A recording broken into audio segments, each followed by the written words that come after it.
আসসালামু আলাইকুম বন্ধুরা, কেমন আছেন? আশা করি সবাই ভালো আছেন। তো ঢাকা থেকে গ্রামে এসে বিপদে পড়ে গেলাম। আসলে ঘাস লাগানোর জায়গা খুব সংকট, এর জন্য বাড়ির পাশেই ঘাস লাগিয়ে দিয়েছি।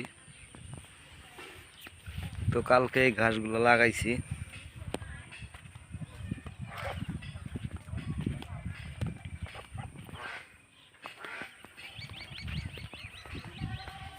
ঘাসের জায়গা না থাকলে আসলে গরু ছাগল পালা যায় না। তো আমি দুইটা ছাগল কিনছি। তো ঘাসের জমি হলে আরো বেশি করে কিনবো। তো এদিক দিয়েও ঘাস লাগাই দিছি বাড়ির পাশে।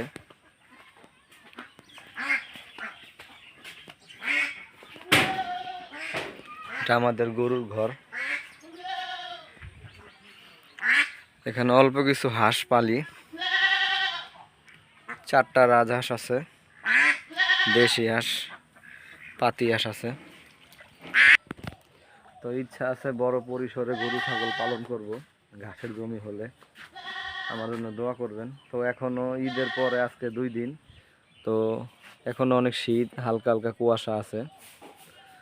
তো আজকের ভিডিও এই পর্যন্তই। ভালো থাকবেন, আল্লাহ হাফেজ।